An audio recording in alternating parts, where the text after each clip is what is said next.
Welcome to the New World Playbook, the channel where bold ideas, hidden truths, and future thinking collide. We don't just react to the world, we decode it. If you're ready to challenge what you think you know and explore what others won't say, you're in the right place.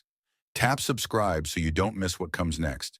Smash that like button if this makes you think. Drop a comment. Your voice is part of the conversation.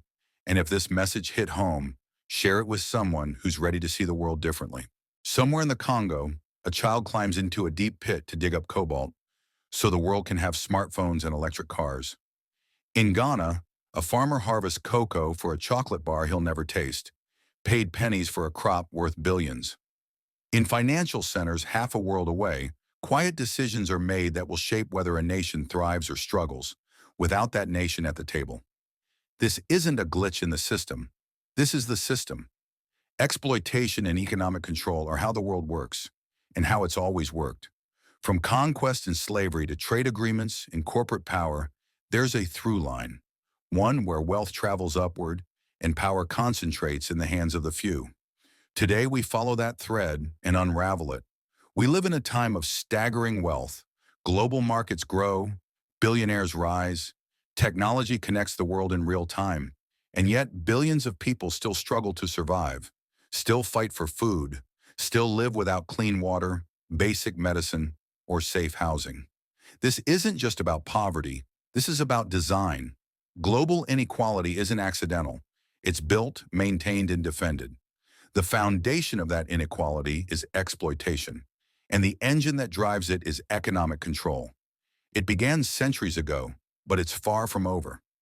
This is a story about power, how it's taken, how it's hidden, and how people around the world are pushing back.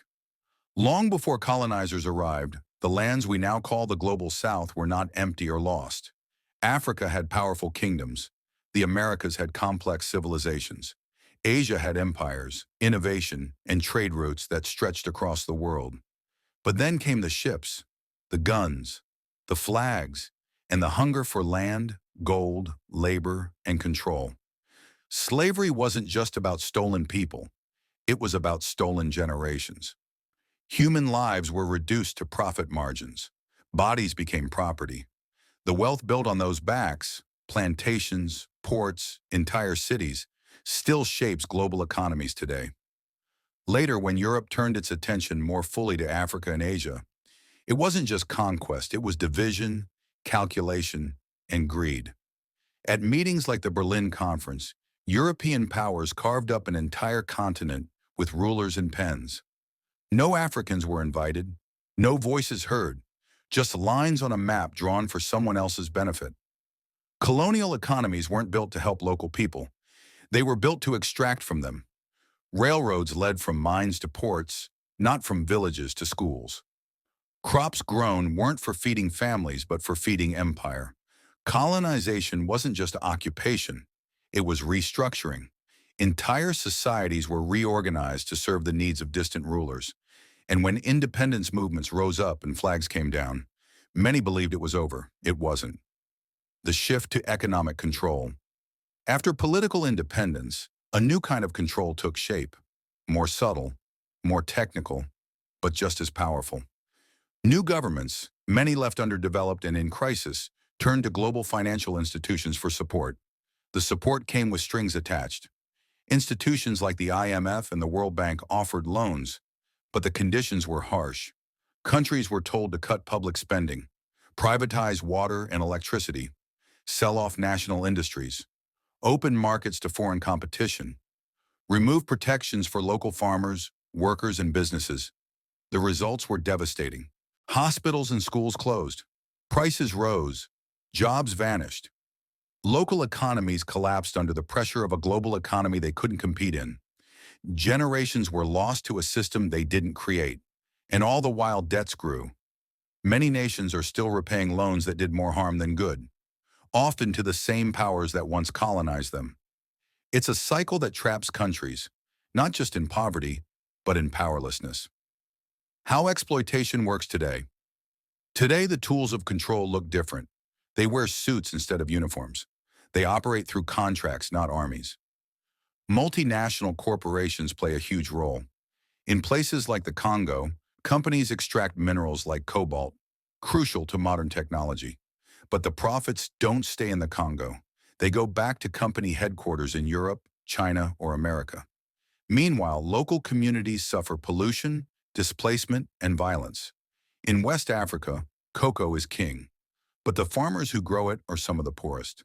The companies that sell chocolate make billions. This isn't a free market, it's a controlled one. And in places like Haiti, the legacy of colonial debt lives on. After freeing itself from slavery, Haiti was forced to pay reparations to France for its own freedom. That debt crippled its economy for more than a century. Today, Haiti is still trapped in aid, loans, and outside interference. Then there's trade. Rich countries write the rules. Poor countries follow them. Tariffs, subsidies, and free trade agreements often favor the powerful, while wiping out local industries and farmers. Even climate injustice plays a part. The countries least responsible for the climate crisis are the ones suffering most. Droughts, floods, and food shortages hit the poorest hardest, while the wealthiest emit the most and offer the least in return. This is exploitation in the modern age. Resistance and alternatives. But this is not the whole story, because around the world, people are resisting. There are farmers building cooperatives that bypass corporate chains. There are activists demanding debt cancellation and climate justice. There are communities reclaiming land, food systems, and economic independence. Movements like Pan-Africanism laid the foundation for many of these efforts, calling for unity, sovereignty, and dignity in the face of outside control. Leaders like Kwame Nkrumah and Thomas Sankara dreamed of a world where Africa no longer begged, but built. They were silenced, but their ideas live on. Today, young people are rising again, from anti-austerity protests in South Africa, to climate strikes in Nairobi, to anti-corruption movements in Nigeria. There's a new wave of resistance. People are no longer just asking for aid. They're demanding equity, accountability, autonomy, and they're imagining systems that serve people, not profits. The old empire built itself with ships, chains, and armies. Today's empire builds itself with markets, loans, and laws. It no longer needs to conquer countries, it just buys them, traps them in debt, or renders them dependent. But people see it now, and they are pushing back. Because freedom isn't just about voting, it's about ownership. It's about who controls land, labor, and wealth. True liberation means economic justice, not just political independence. Until that happens, the system remains what it has always been, a machine built to exploit. But machines can be dismantled, and futures can be rewritten. Global inequality wasn't born by accident, it was built, which means it can be unbuilt. Educate, organize, resist. Thanks for watching. I appreciate your time, your curiosity, and your mind. If this video gave you something to think about, hit that like button. It really helps. Don't forget to subscribe so you're always one step ahead. I want to hear your thoughts. Drop a comment below, and let's keep the conversation going. And if this message matters, share it with someone who's ready to see the world through a new lens.